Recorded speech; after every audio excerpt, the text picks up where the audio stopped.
মসজিদে যতক্ষণ থাকবেন আল্লাহর রহমতের ছায়াতলে থাকবেন। কিসে থাকবেন? রহমতের। সহিহ বুখারী 432 নম্বর হাদিস। রাবিকুল শিরোমণি হযরত আবু হুরায়রা রাদিয়াল্লাহু তাআলা আনহু হাদিসটা বর্ণনা করছেন। আনিন নবী সাল্লাল্লাহু আলাইহি ওয়াসাল্লাম ইন্নাল মালাইকাতা তুসাল্লি আহাদুকুম মা দামা ফি মুসাল্লাহুল্লাযী সাল্লা ফীহি ইউহাদ্দিসু তাকুলু আল্লাহুম্মা গফির লাহু আল্লাহুম্মা আরহামহু। বলে যে আল্লাহর বান্দা বান্দিরা যখন মসজিদে যায়, সুন্দর করে ওযু করে যখন জামাতের জন্য যখন জায়নামাজের পাটিতে বসে যখন অপেক্ষা করতে থাকে, আল্লাহ রব্বুল আলামিনের ফেরেশতারা তার জন্য দোয়া করতে থাকে, আল্লাহুম্মা গফির লাহু আল্লাহুম্মা আরহামহু। ইয়া রব্বুল আলামিন, আপনি আপনার বান্দাকে ক্ষমা করে দেন, আপনি আপনার বান্দার প্রতি রহমত নাজিল করেন। সুবহানাল্লাহ। কি করেন? प्यारा नबी कितना प्यारा नबी। কাবা শরীফ যে সোজা, বাইতুল মামুর সেই সোজা, আল্লাহ রব্বুল আলামিনের আরশ সেই সোজা, কুরসি সেই সোজা, ঠিক কিনা বলেন? তা আল্লাহর বান্দা যখন নামাজে দাঁড়ায়, সর্বপ্রথম আল্লাহ রব্বুল আলামিন রহমতটা নাজিল করে বাইতুল্লাহ শরীফ, কাবা শরীফের ইমাম সাহেবের উপর। সুবহানাল্লাহ।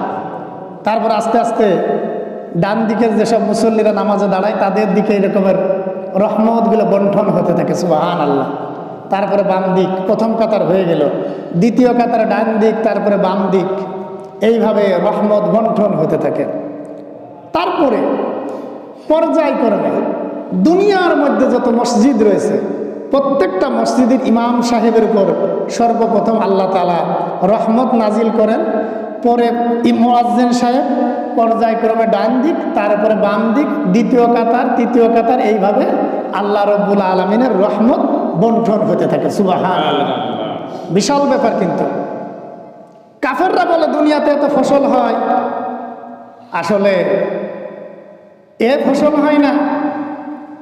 আল্লাহর বান্দা যখন ফজরের নামাজ জামাতের সাথে আদায় করে, ইমাম সাহেবের মাথার উপরে রহমত বর্ষণ হতে থাকে। সুবহানাল্লাহ। তারপরে মুয়াজ্জিন সাহেব পর্যায়ক্রমে ডান দিক বাম দিকের মুসল্লিদের উপর রহমত বর্ষণ হতে থাকে। এরপরে মুসল্লিরা যখন মসজিদ থেকে বের হয়, রহমতের কদম যখন জমিনে ফেলায়, তখন আল্লাহ তাআলা এই জমিনে কদমের ওসিলা আল্লাহ তাআলা জমিনেতে ফসল দান করে। সুবহানাল্লাহ। সুতরাং দুনিয়াতে মুমিন মুসলমান ভাইদের ওসিলায় আল্লাহ রব্বুল আলামিন কাফের মুশরিকদের রিজিক দিয়ে থাকেন। কি দিয়ে থাকেন? কাফের মুশরিকদের রিজিক দিয়ে থাকেন। এটা তাদের ক্রেডিট না, এটা তাদের ক্রেডিট না। এই ক্রেডিটটা হলো মুসলমানদের ক্রেডিট, মুসাল্লিদের ক্রেডিট, নামাজিওয়ালা বান্দাবান্দিদের ক্রেডিট। ঠিক কিনা বলেন? সুতরাং নামাজ যারা পড়ে আল্লাহ তাআলার রহমত তাদের উপর বৃষ্টির মতো বর্ষণ হতে থাকে। সুবহানাল্লাহ। এই জন্য এই মসজিদ আমরা যতটা আমাদের কাছে কতটা গুরুত্বপূর্ণ জানি না। এই মসজিদ হলো আল্লাহ তাআলার ঘর। কার ঘর বলেন? আল্লাহ তাআলার ঘর। এটা মসজিদ হলো আল্লাহর ঘর। পৃথিবীতে যত ঘর আছে সমস্ত ঘরের মধ্যে মসজিদ আল্লাহর কাছে সবচেয়ে প্রিয় ঘর। কি ঘর? প্রিয় ঘর। এটা কি রাসূল হাদিসের মধ্যে বলছেন? কি বলছেন? হাদিসের মধ্যে বলছেন মসজিদ হলো আল্লাহ তাআলার কাছে যত ঘর আছে দুনিয়াতে সবচেয়ে প্রিয় ঘর হলো মসজিদ। এটা রাসূল হাদিসে বলছেন, আহাব্বু বিলাদি ইলাল্লাহি মাসাজিদুহা ওয়া আবগাযু বিলাদি ইলাল্লাহি আসওয়াকুহা। আল্লাহ তাআলার কাছে দুনিয়ার মধ্যে সবচেয়ে পছন্দের জায়গা, প্রিয় জায়গা হলো মসজিদ। আর আল্লাহ তাআলার নিকট সবচেয়ে অপছন্দের জায়গা হলো বাজার। অপছন্দের জায়গা কি? বাজার। আসওয়াকুহা, বাজার। সুতরাং এইখানে আসলে আল্লাহ তাআলার রহমত নাজিল হয়, আল্লাহ খুশি হয়। কি হয়? আল্লাহ খুশি হয়। কিন্তু আমরা তো এই জায়গায় আসবো না। আমরা কোথায় যাব? আমরা বাজারে যাব। আমাদের মন টানে শুধু বাজারে, এখানে আমাদের মন টানে না। ঠিক কিনা বলেন? এই জায়গায় আমাদের মন টানে না। এই জন্য দেখেন মসজিদে যতক্ষণ থাকবেন আল্লাহর রহমতের ছায়াতলে থাকবেন। কিসে থাকবেন? রহমতের। সহিহ বুখারী 432 নম্বর হাদিস। রাবিকুল শিরোমণি হযরত আবু হুরায়রা রাদিয়াল্লাহু তাআলা আনহু হাদিসটা বর্ণনা করছেন। আনিন নবী সাল্লাল্লাহু আলাইহি ওয়াসাল্লাম মালাইকাতা তুসাল্লি আহাদুকুম মা দামা ফি মুসাল্লাহুল্লাযী সাল্লা ফীহি ইউহাদ্দিসু তাকুলু আল্লাহুম্মা গফির লাহু আল্লাহুম্মা আরহামহু। বলে যে আল্লাহর বান্দা বান্দিরা যখন মসজিদে যায়, সুন্দর করে ওযু করে যখন জামাতের জন্য যখন জায়নামাজের পাটিতে বসে যখন অপেক্ষা করতে থাকে, আল্লাহ রব্বুল আলামিনের ফেরেশতারা তার জন্য দোয়া করতে থাকে, আল্লাহুম্মা গফির লাহু আল্লাহুম্মা আরহামহু, ইয়া রব্বুল আলামিন আপনি আপনার বান্দাকে ক্ষমা করে দেন, আপনি আপনার বান্দার প্রতি রহমত নাজিল করেন। সুবহানাল্লাহ। কি করেন? রহমত নাজিল করেন, আপনি আপনার বান্দার প্রতি রহম করেন। সুবহানাল্লাহ। তাহলে মসজিদে থাকা মানে কি? আল্লাহ তাআলার রহমতে থাকা, ঠিক কিনা বলেন? আল্লাহ তাআলার রহমতের মধ্যে থাকা। কিন্তু এই জায়গাতে আমরা থাকবো না, আমরা বাজারে যেয়ে থাকবো, ঠিক কিনা? আমরা বাজারে যেয়ে থাকবো। ওই যে গতদিন একটা হাদিস বললাম, ক্বালান নবী সাল্লাল্লাহু আলাইহি ওয়াসাল্লাম মান গাদা ইলাল মসজিদি রাহা আ'আদ্দাল্লাহু লাহু নাজলাহু মিনাল জান্নাতি কুল্লামা গাদান আও রাহা। বলে যে আল্লাহর বান্দা বান্দিরা সকাল এবং সন্ধ্যায় দিনের মধ্যে যতবার মসজিদে গমন করে, আল্লাহ তাআলা ততবার ওই বান্দা বান্দিদের জন্য, ওই বান্দার জন্য আল্লাহ রব্বুল আলামিন জান্নাতের মধ্যে তার মেহমানদারির বন্দোবস্ত করেন। সুবহানাল্লাহ। যতবার মসজিদে আসে ততবার তার জন্য জান্নাতের মধ্যে মেহমানদারির বন্দোবস্ত করে। সুবহানাল্লাহ। কিন্তু আমরা তো এখানে আসতে চাই না, আমরা মসজিদে আসতে চাই না। অথচ এই মসজিদ রাসূলের মহব্বতের জায়গা। রাসূলের মসজিদ ছিল কোনটা? হেরেম শরীফ। কি বলেন? হেরেম শরীফ তার কাছে বড় প্রিয় ছিল। আমি খুতবার শুরুতে একটা আয়াতে কারিমা পাঠ করছি, আয়াতে কারিমার অংশ বিশেষ, সূরাতুল বাকারার 144 নম্বর আয়াতে কারিমা, যে রাসূল যখন মক্কা থেকে মদিনা হিজরত করলেন, এখন হিজরত করার পরে মদিনায় গেছেন, মদিনার মুসলমানরা বাইতুল মুকাদ্দাসের দিকে ফিরে নামাজ আদায় করে। কি করে? ঠিক কিনা বলেন? ইতিহাস তো জানেন অনেকেই। মদিনার লোকেরা তৎকালীন সময়ে তারা কাবা শরীফের দিকে মুখ করে নামাজ পড়তো না, তারা নামাজ পড়তো বাইতুল মুকাদ্দাসের দিক ফিরে। ঠিক কিনা? এখন হঠাৎ করে একটা নতুন পরিবেশ, নতুন জায়গা, যেই তো বলা যায় না যে আপনারা কাবার দিকে ফিরে নামাজ করেন, পরিবেশ বুঝে। ঠিক কিনা? রাসূলও পরিবেশ বুঝতেন কিনা? এখন রাসূল বাইতুল মুকাদ্দাসের দিকে ফিরে নামাজ পড়ে, কিন্তু মন ভালো লাগে না। কি লাগে না? মনের মধ্যে ভালো লাগে না। বারবার আকাশের দিকে তাকায়, বারবার আকাশের দিকে তাকায়, কখন আল্লাহ তাআলা বলবে যে তুমি কাবা শরীফের দিকে ফিরে নামাজ আদায় করো। রাসূলের দিলে বড় ব্যথা, বাইতুল মুকাদ্দাসের দিকে ফিরে নামাজ আদায় করে ব্যথা। এটা আল্লাহ কোরআনেই বলছেন। আল্লাহ রাব্বুল আলামিন বলেন, ক্বাদ নারা তাকাল্লুবা ওয়াজহিকা ফিস সামাই, আমি বারবার আপনার আকাশের দিকে তাকানো আমি লক্ষ্য করতেছি। ফালান ওয়াল্লি আন্নাকা কিবলাতান তারদাহা ফাওয়াল্লি ওয়াজহাকা শাতরাল মাসজিদিল হারাম।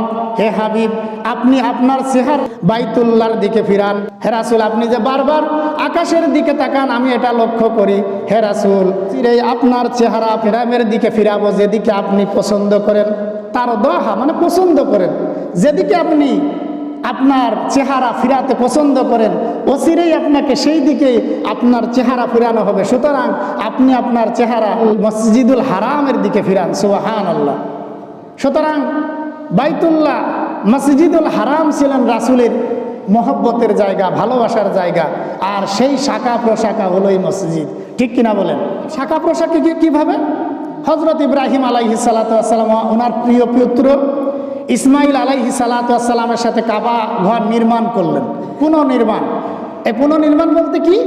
যখন নূহ আলাইহিস সালাতু ওয়াস সালামের প্লাবন হয়েছিল, তখন কাবা শরীফ কি হয়ে গেছিল? ধ্বংসপ্রাপ্ত হয়ে গেছিল, মানে নষ্ট হয়ে গিয়েছিল। তার যে ভিত্তিপ্রস্তর ছিল এটা কি হয়ে গেছিল? ক্ষতিগ্রস্ত হয়ে গেছিল প্লাবনে। তা তখন উনি কাবা শরীফ পুনর্নির্মাণ করার জন্য উনি এবং ওনার ছেলে তৈরি করলেন। তৈরি করার পরে যখন হয়ে গেল, যেটা মাকামে ইব্রাহিম বলি, তিনি ওই পাথরের উপর ভার করে করে লিফটের মতো পিতা মিস্ত্রি আর ছেলে হলো যুগালি। ঠিক কিনা বলেন? পিতা কাবা শরীফ নির্মাণ করলেন। নির্মাণ করার পরে মসজিদ নির্মাণ করার পরে যে অবশিষ্ট যে পাথর ধূলিকণা ছিল এইগুলো তিনি নিয়ে গেলেন এবং পাহাড়ের উপর উঠে তিনি চতুর্দিকে ওই ধূলিকণাগুলো কী করলেন, ছেড়ে দিলেন, বাতাসে ছেড়ে দিলেন। হাদিসের ভিতর আসছে যে পৃথিবীর এক কিয়ামত অবধি যে জায়গায় ওই ইব্রাহিম আলাইহিস সালাতু ওয়াস সালামের ছড়ানো ছিটানো যে ধূলিকণা পড়ছে ওই জায়গায় একটা মসজিদ নির্মাণ হবে। বলেন সুবহানাল্লাহ। কি হবে? একটা মসজিদ নির্মাণ হবে। সুতরাং এটা শাখা প্রশাখা কিনা?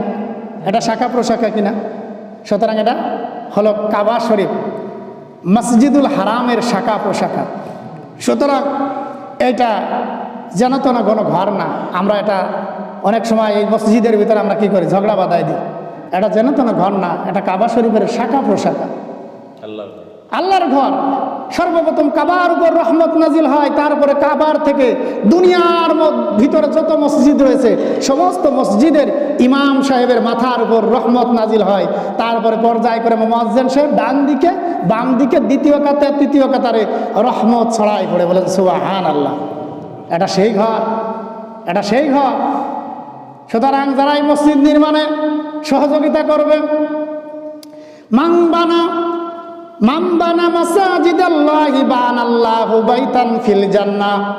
রাসূল কারীম সাল্লাল্লাহু আলাইহি ওয়াসাল্লাম বলছেন, দুনিয়াতে যে আল্লাহর বান্দাবান্দিরা মসজিদ নির্মাণ করবে আল্লাহ রাব্বুল আলামিন তাদের জন্য জান্নাতের ভিতরে বালাখানা তৈরি করে দিবেন। সুবহানাল্লাহ। এখন আপনি 10টা টাকা দিছেন, 100 টাকা দিছেন, 500 টাকা দিছেন, 1000 টাকা দিছেন, তাতেও সমস্যা নাই। আপনি যে আল্লাহর ঘর মসজিদ নির্মাণ করার জন্য যে টাকাটা আপনি দেন, এই টাকাটা দেওয়ার কারণে আল্লাহ রাব্বুল আলামিন আপনার জন্য জান্নাতের ভিতরে একটা ঘর নির্মাণ করে দিবেন। সুবহানাল্লাহ। শেষ হয়ে যায় নাই, শেষ হয়ে যায় নাই, মসজিদ হয়ে গেছে, সব হয়ে গেছে, কমপ্লিট। তারপরেও যারা মসজিদের এই যে আবাদ করা লাগে না, ইমাম সাহেব মুয়াজ্জিন সাহেব বেতন দেওয়া লাগে না, মসজিদের বিদ্যুৎ বিল কারেন্ট বিল দেওয়া লাগে কি লাগে না? হাদিসের ভিতর রাসূল বলছেন যে মসজিদের আলো জ্বালায়, কি জ্বালায়? যে মসজিদের আলো জ্বালায়। আবার এরকম বলছে যে মসজিদের বাতির তেল ঢালে, আলো জ্বালায়। যে বলে যে এই আলো জ্বালানোর কারণে আল্লাহ তাআলা কি করবেন, তার অন্ধকার কবরটাকে আলোকিত করে দিবেন। সুবহানাল্লাহ। সুতরাং এই মসজিদে 2টা টাকা দিলে আপনার বৃথা যাবে না, প্রত্যেকটা টাকার সব আপনার আমলনামায় যোগ হতে থাকবে। সুবহানাল্লাহ। এটা বিশাল ব্যাপার। আর এই মসজিদ যারা রক্ষণাবেক্ষণ করবে, এই মসজিদ তাদেরকে না নিয়ে জান্নাতে যাবে না। হযরত আনাস রাদিয়াল্লাহু তাআলা আনহু থেকে হাদিসটা বর্ণিত। রাসূল কারীম সাল্লাল্লাহু আলাইহি ওয়াসাল্লাম বলেন, কিয়ামতের কঠিন মুসিবতের দিনে আল্লাহ রাব্বুল আলামিন মসজিদকে একটা সাদা ধবধবে একটা জন্তুর আকৃতিতে কিয়ামতের উপর দিয়ে হেঁটে যাবে। সুবহানাল্লাহ। যে জন্তুটার পাটা থাকবে আম্বরের, হাদিসের ভাষ্য অনুযায়ী যে জন্তুটার পা দুটো থাকবে আম্বরের, ঘাড়টা থাকবে জাফরানের, মাথাটা থাকবে মেশকের, দাঁতগুলো থাকবে জবরদস্ত পাথরের। এত সুন্দর একটা প্রাণী, ধবধবে সাদা প্রাণী। এই সাদা প্রাণী যখন হাসরের ময়দান দিয়ে হেঁটে যাবে, জন্তুর লাগাম থাকবে মুয়াজ্জিনের হাতে। কার হাতে? মুয়াজ্জিনের হাতে এই জন্তুর লাগাম থাকবে। ইমাম সাহেব পিছন থেকে তাড়াবে, ইমাম সাহেব ওই জন্তুর পিছন থেকে তাড়াতে থাকবে খুব দ্রুত গতিতে, এবং ওই জন্তুর পিঠের উপর ভর করবে মুসল্লিরা। বলেন সুবহানাল্লাহ। যারা রক্ষণাবেক্ষণ করবে তারা। এখন খুব দ্রুত গতিতে জন্তুটা চলে যাবে। এখন লোকেরা কবে, তারা সরাসরি এরকম বলবে হাদিসের ভাষ্য অনুযায়ী যে নিশ্চয়ই এরা শহীদ না হয় নবী। তাদের মাকাম দেখে বলবে নিশ্চয়ই এরা শহীদ না হয় নবী। তখন আল্লাহ রাব্বুল আলামিন কি বলবেন? আল্লাহ রাব্বুল আলামিন ওই হাসরবাসীদেরকে বলবেন, যে হাসরবাসীরা শোনো, এরা শহীদও না, এরা নবীও না,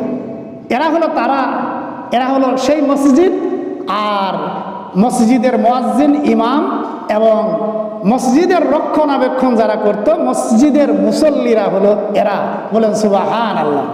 এমন শান মর্যাদা হবে, এটা সেই জায়গা, এটা সেই জায়গা। সুতরাং প্রিয় ভাইরা আমার, মসজিদে যতক্ষণ থাকবেন আল্লাহর রহমতের ছায়াতলে থাকবেন। কিসের ছায়াতলে? রহমতের ছায়াতলে। মসজিদে যতক্ষণ থাকবেন আল্লাহ তাআলা আপনার আমলনামায় নেকি লিখতে থাকবে। সুবহানাল্লাহ। এজন্য বাজারে কম যাবেন, মসজিদে বেশি থাকবেন। কি থাকবেন? মসজিদে বেশি থাকবেন।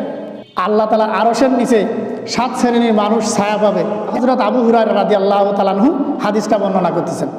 আন আবি হুরায়রা রাদিয়াল্লাহু তাআলা আনহু قال قال رسول الله صلى الله عليه وسلم سبعة يظلهم الله في ظله لا ظل إلا في ظله إمام عادل وشاب نشأ في عبادة ربه ورجل قلبه معلق في المساجد رجلان تحبوا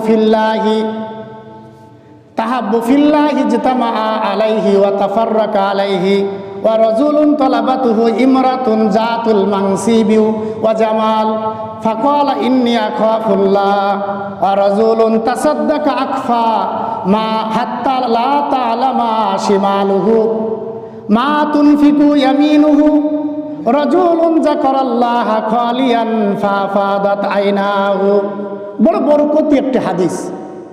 রাসূল সাল্লাল্লাহু আলাইহি ওয়াসাল্লাম বলছেন, কিয়ামতের মাঠে আল্লাহ রব্বুল আলামিন 7 শ্রেণীর মানুষকে আরশের নিচে ছায়া দান করবে, যেদিন আল্লাহর আরশের ছায়া ছাড়া কোনো ছায়া থাকবে না।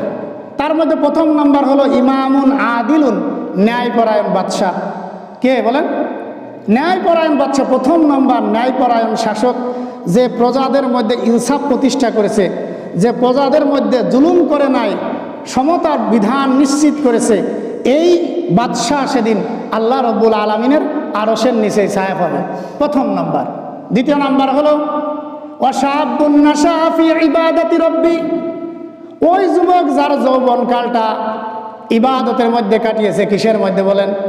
যে মুহূর্তে গুনাহে লিপ্ত হওয়ার কথা ছিল, যে মুহূর্তে অন্যায় অপকর্ম করার কথা ছিল, সেই মুহূর্তে আল্লাহর যে সমস্ত যুবক বান্দারা আল্লাহ তাআলার ইবাদতের মধ্যে কাটিয়েছে, ওই সমস্ত যুবক ভাইরা সেদিন আল্লাহ রব্বুল আলামিনের আরশের নিচেই ছায়া পাবে।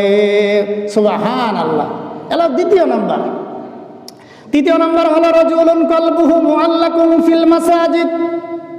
তৃতীয় নাম্বার হলো ওই মুসল্লিরা, ওই মুসলমানরা, ওই মুমিন যাদের দিলটা সবসময় মসজিদের সাথে লাগা থাকতো।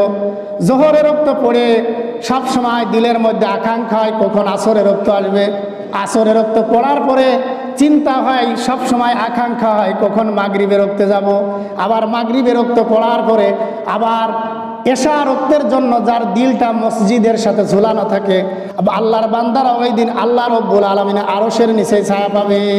সুবহানাল্লাহ। এইবার চতুর্থ নম্বরে হলো রাজুলানে তাহাব্বু ফিল্লাহি ইজতামা আলাইহি ওয়া তাফাররাকা আলাইহি। ওই দুইজন ব্যক্তি, যে দুইজন ব্যক্তি পরস্পরকে আল্লাহ তাআলার জন্যই ভালোবেসেছে। কি করেছে? এরকম আমার মহব্বত ভালোবাসা করে কি করে না? করে কি করে না? দুইজন বন্ধু দোস্ত পাতায় পাতায় কিনা বলে যে দুইজন বন্ধু আল্লাহর জন্যই ভালোবেসেছে। আল্লাহর জন্য দুইজন দেখা করেছে, আল্লাহ সন্তুষ্টির জন্য, আবার আল্লাহর সন্তুষ্টির জন্য দুইজন পৃথক হয়ে গেছে। দুইজন কি হয়ে গেছে? পৃথক হয়ে গেছে। এরা এই দুইজন ব্যক্তি সেদিন আল্লাহ রব্বুল আলামিনের আরশের নিচে কি পাবে? ছায়া পাবে। আরশের নিচে ছায়া পাবে। মান আহাব্বা লিল্লাহ, মান আতা লিল্লাহ, ওয়া মানা লিল্লাহ, ওয়া ফাআবগাদা লিল্লাহ ফাকাদ ইস্তাকমালাল ঈমান। কি? ফাকাদ ইস্তাকমালাল ঈমান। যদি আল্লাহকে তাআলাকে ভালোবাসে তাহলে আল্লাহর জন্যই ভালোবাসে। কারোর সাথে যদি শত্রুতা করে আল্লাহর জন্যই শত্রুতা করে। এখানে ব্যক্তি কোনো নফসানিয়াতের জন্য না। কিসের না বলে? নফসানিয়াতের না জন্য না। তাহলে চতুর্থ নাম্বার গেল। বলে যে পঞ্চম নাম্বার হলো রাজুলুন তালাবাতুহু ইমরাআতুন জাতুল মানসিবি ওয়া জামাল। বলে যে ওই যুবক যাকে কোনো সম্ভ্রান্তশীল বংশীয় সুন্দরী রমণী জিনার জন্য, ব্যভিচারের জন্য আহ্বান করেছে, আর যুবক বলছে ফাকালা ইন্নী আখাফুল্লাহ, নিশ্চয় আমি আল্লাহ রব্বুল আলামিনকে ভয় করি। কাকে ভয় করি বলেন? আমি আল্লাহ রব্বুল আলামিনকে ভয় করি। তোমার আমন্ত্রণে আমি সাড়া দিতে পারবো না। এই কথা যে বলবে হযরত ইউসুফ আলাইহিস সালাতু ওয়াস সালামের মতো। কার মতো? হযরত ইউসুফ আলাইহিস সালাতু ওয়াস সালামের মতো। জুলাইখা ডাকছে তাকে খারাপ কাজের জন্য, আর ইউসুফ আলাইহিস সালাতু ওয়াস সালাম বলতেছে যে আমি তোমার এই প্রস্তাবে কি রাজি হতে পারবো না। বলে যে কেন রাজি হতে পারবে না? আমার মতো এত সুন্দরী, তারপরে বাদশার স্ত্রী, তুমি আমার গোলাম, আমি তোমাকে যা বলবো তোমাকে তাই শোনা লাগবে, তুমি কেন আমার কথায় রাজি হবে না? এখন কয় যে আপনি আমার মালিক ঠিক আছে, কিন্তু আপনার থেকেও আমার আর একজন মালিক আছে। তা কয় যে কে মালিক? সে মালিকটা কে? তা কয় যে আমার এমন মালিক যে মালিককে দেখা যায় না। তা বলে যে আবার কেমন রব হতে পারে, কেমন ক্ষুধা হতে পারে? বলে যে তিনি দেখবেন, সুতরাং আমি তোমার সাথে এই কাজ করতে পারবো না। এখন কয় যে জুলাইখা তার একটা মূর্তি ছিল, তার মূর্তির নাম ছিল আমুল। মূর্তির কি নাম ছিল? আমুল দেবতা। তা এখন কয় যে আমুল দেবতাকে ঢেকে রাখি, তাহলে তো আমাদের এটা আর দেখতে পারবে না। কয় যে আমুল দেবতাকে কাপড় দিয়ে ঢেকে দিছে, এখন ঢেকে দিয়ে কয় যে ঢেকে দিলাম আর দেখতে পারবে না, এখন তুমি আমার কথায় রাজি হও। এখন ইউসুফ আলাইহিস সালাতু ওয়াস সালাম বলে তুমি এমন খোদার উপাসনা করো যে খোদাকে পর্দা দিয়ে ঢাকা যায়, আর আমি এমন খোদার উপাসনা করি যে খোদা 70টা পর্দা ভেদ করে নয়, বলে যে 70 হাত মাটির নিচে কে কি করতেছে সেটা দেখতে পান। বলে যে এবার কেমন খোদা? বলে তিনি আল্লাহ। কে? তিনি আল্লাহ। সুতরাং আমি তোমার প্রস্তাবে রাজি হতে পারবো না। যাই হোক, বাদ বাকি ইতিহাস জানেন। এই ইউসুফ আলাইহিস সালাতু ওয়াস সালামের মতো 5ম নম্বরে যে যুবক এরকম সুন্দরী রমণী আহ্বান করার পরে বলে ইন্নী আখাফুল্লাহ, আমি আল্লাহকে ভয় করি, তোমার প্রস্তাবে আমি রাজি হতে পারলাম না। 6ষ্ঠ নম্বরে হলো রজুলুন তাসাদ্দাকা আকফা হাত্তা লা তা'লামু শিমালুহু মা তুনফিকু ইয়ামিনুহু। বলে যে ওই ব্যক্তির দান, যে ব্যক্তি দান করেছে ডান হাতে, কিন্তু তার বাম হাত টের পায় নাই। কি পায় নাই? এমন দান, যে দান ডান হাতে করেছে তার বাম হাতে টের পায় নাই, অত্যন্ত গোপনীয়তা রক্ষা করে দান করেছে, এই দানশীল ব্যক্তি আল্লাহ রাব্বুল আলামিনের আরশের নিচে কি পাবে? ছায়া পাবে। 7ম নম্বর হলো রাজুলুন যাকারাল্লাহ খালিয়ান ফাফাদাত আইনাহু। বলে যে ওই আল্লাহর বান্দাবান্দি যারা গভীর রজনীতে আল্লাহ রাব্বুল আলামিনের নাম স্মরণ করে 2 চোখের পানি ছেড়ে দেয়, খালিয়ান ফাফাদাত আইনাহু, 2 চোখের, আইনুন মানে চোখ, আইনুন আইনাহু ফাফাদাত আইনাহু, আল্লাহ তাআলার কথা স্মরণ করে জিকির করে, আর আল্লাহ তাআলার কথা স্মরণ করে নীরবে নির্জনে জিকির করে, আর আল্লাহ তাআলার কথা স্মরণ করে চক্ষু দিয়ে অশ্রু বিসর্জন করে। বলে যে ওই শ্রেণীর আল্লাহর বান্দাবান্দিরা আল্লাহ রাব্বুল আলামিনের আরশের নিচে ছায়া পাবে। সুবহানাল্লাহ। এজন্য প্রিয় ভাইরা আমার, আমরা বাজারে গমন করব কম, মসজিদে থাকবো বেশি। কি বলেন আজকের আলোচনায়? যে ইন্নাল মালাইকাতা তুসাল্লি আহাদুকুম মা দামা ফি মুসাল্লাহুল্লাযিনা সাল্লা ফিহি তুহাদ্দিসু তাকুলু আল্লাহুম্মা গফির লাহু ওয়া আল্লাহুম্মা আরহামহু।